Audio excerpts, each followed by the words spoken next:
अस्सलामुअलैकुम एडीयू फॉर 10 का lesson number 27 है। Idioms and collocations. और इडियम्स क्या मुहावरे होते हैं। अब मुहावरे क्या होते हैं, ये अल्फाज का ग्रुप होते हैं। फॉर एग्ज़ाम्पल जैसे हैंग वन हैंड्स है, तो इसका मतलब ये नहीं है कि किसी के सर पे कुछ लटका हुआ है। या सी द लाइट, इसका मतलब ये नहीं है कि लाइट को देखना, बल्कि हैंग वंस हेड का मतलब है कि सर झुकाना, शर्मिंदगी महसूस करना। और सी द लाइट का मतलब है हकीकत समझना, शऊर हासिल करना।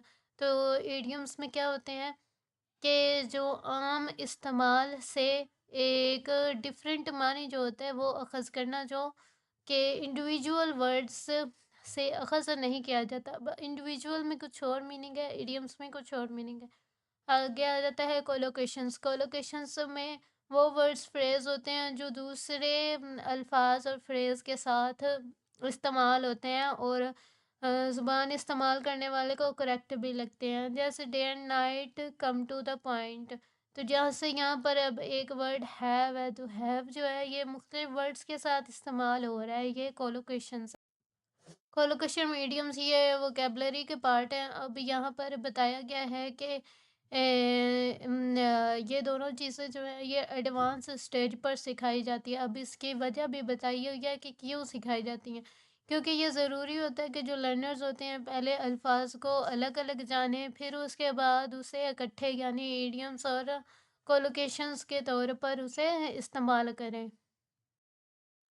अब यहाँ पे इडियम्स, मुहावरात और हमांग अल्फाज में कुछ डिफ़िकल्टीज बताई हुई हैं। वो डिफ़िकल्टीज कौन सी है कि अक्सर लर्नर्स जो होते हैं वो जानने के बावजूद उन्हें पता भी होता है कि किस तरह से कोलोकेशंस को इस्तेमाल करना है, लेकिन उसके बावजूद वो क्या करते हैं कि कोलोकेशंस को सही से इस्तेमाल नहीं करते। इसके बाद गैर मुनासिब जो कोलोकेशंस होते हैं, इससे भी लर्नर्स की जो लैंग्वेज होती है उसमें प्रॉब्लम आती है। फिर उसके बाद बाज़ ज़ात ऐसा होता है कि लर्नर्स जो होते हैं उन्हें वो वर्ड्स के करेक्ट मीनिंग भी इस्तेमाल करते हैं, लेकिन वो करेक्ट कॉन्टेक्स्ट जो होता है, सियाक़ सबाक़ होता है, उसे नहीं समझ पाते। आगे बताया हुआ है कि इडियम्स और कोलोकेशंस इतने मुश्किल क्यों होते हैं, मुश्किल क्यों होते हैं लर्नर्स के लिए, क्योंकि इसमें वर्ड्स के जो करेक्ट वर्ड्स होते हैं उसके कम्बिनेशन की ज़रूरत होती है, फिर प्रॉपर ट्रांसलेशन नहीं होती, और वर्ड्स का ट्रिकी यूज़ होता है, और ग्रामेटिकल रूल्स नहीं उन्हें आते, इस्तेमाल करने में डिफ़िकल्टी होती है, और पहली ज़ुबान के इंटरफेरेंस की वजह से। अब आगे यहाँ पे स्टेजेस बताई हुई हैं। तो जैसे हमने पीछे भी पढ़ा था कि वोकेबलरी को सीखने की 3 स्टेजेस हैं। पहली इंट्रोडक्शन है, तारुफ है, फिर अल्फाज को पहचानना है, फिर उनको इस्तेमाल करना है। तो यहाँ पर लेविस ने बोला है कि मेक एंड डू जैसे जो कोलोकेशंस होते हैं वो एक यूज़फुल स्टार्टिंग पॉइंट फराहम करते हैं लर्नर्स के लिए, यानी आम और यानी शुरू-शुरू में आसान और आम इस्तेमाल वाले जो कोलोकेशंस हैं, अल्फाज हैं, उनसे शुरू करना बेहतर है ताकि लर्नर्स को समझ आ सके। क्वेश्चंस जो हैं ये नीचे एक्सप्लेन किए गए हैं। Make the bed, make a cake, make the dinner. तो ये इस तरह से स्टार्टिंग पॉइंट बन जाता है। अब ये नीचे बताया हुआ है कि हमें इस चीज़ को समझने की ज़रूरत है कि हम मेक अ डिसीजन क्यों कहते हैं, मतलब डू अ डिसीजन क्यों नहीं कह सकते, डू अ डिसीजन कहने के बजाय मेक अ डिसीजन क्यों कहते हैं। तो इसकी वजह जो है वो ये है कि सिंपली हम क्या करते हैं कि हम इसमें सिर्फ ज़ुबान का अंग्रेज़ी में हम अल्फाज को इस तरह से इस्तेमाल करते हैं, बस यही एक इसका जवाब है, मतलब सिंपल ज़ुबान का इस्तेमाल हो रहा है इसमें।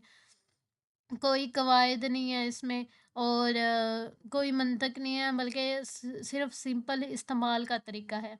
आगे स्टूडेंट्स को किस तरह से सिखाए जा सकते हैं, तो उसका यहाँ पर तरीका बताया हुआ है कि पहले आप क्या करें कि स्टूडेंट्स को टेक्स्ट दें, ठीक है। फिर उन्हें कहें कि इसके चंक्स करें, इनके छोटे छोटे हिस्से करें, इन्हें तकसीम कर दें।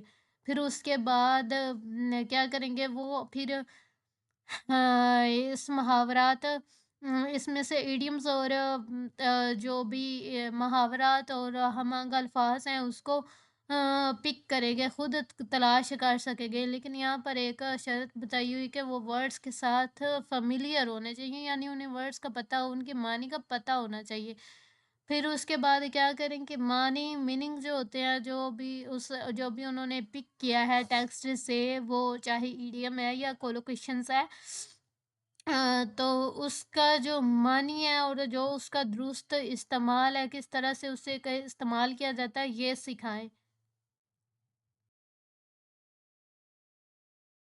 बारे में बताया हुआ है रिकग्नाइजिंग वर्ड्स को पहचानने की। अब ये यानी मश्क करना, पहचानना, तो ये सेम स्टेज ही जानी जाती हैं। और प्रैक्टिस जो होती है किसी भी ज़ुबान को सीखने में, जो प्रैक्टिस होती है वो इंतहाई अहम होती है।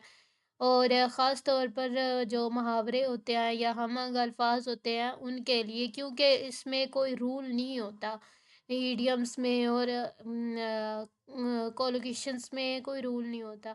और यहाँ पर अब एक तरीका बताया हुआ है कि मुहावरे वगैरह और इनको किस तरह से याद रखा जा सकता है। तो यहाँ पर एक मौसर तरीका बताया है कि प्रैक्टिस के ज़रिए से और रिवीजन की जो सरगर्मियाँ हैं, मतलब मुख्तलिफ तरीक़ों से जो रिवीजन की जाती है, उसके ज़रिए से लर्नर्स जो है ये मुहावरों को याद रख सकते हैं। जैसे fill in the blanks, matching करना, फिर गलतियों को करेक्ट करना, फिर अगर कोई इज़ाफ़ी वर्ड है, ये गैर मुतल्लक़ा लफ़्ज़ है, उसको निकालना, ख़त्म करना। आगे यहाँ पर बताया हुआ है कि स्टूडेंट्स को क्या करें कि 2 ग्रुप्स बना दें। अगर अपने ग्रुप वर्किंग देखनी है तो 2 ग्रुप्स बना दें। फिर क्या करें कि उन्हें सेट दें, मतलब इडियम्स वो अलग-अलग क्या करें, मुहावरों को देखें और मुहावरों पर काम करें। और फिर उसके बाद क्या करें, दूसरे ग्रुप के साथ अपने नताइज जो हैं उनके सामने पेश करें, उनको दिखाएँ कि हमारे ये नताइज आए हैं। यहाँ पर वर्ड को इस्तेमाल किया जाता है।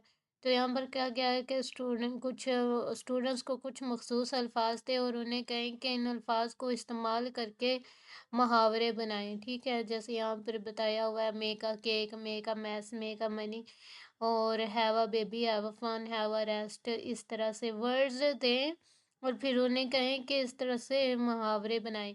और फिर उन्हें क्या किया है कि फिर उसके बाद इसे किसी तहरीर में इस्तेमाल करें, जैसे ऐसे हो गया, स्टोरी हो गया। इसमें फिर एक्सरसाइज में जहाँ पर ज़रूरत है वहाँ पर इन्हें दुरुस्त तरीके से इस्तेमाल करें।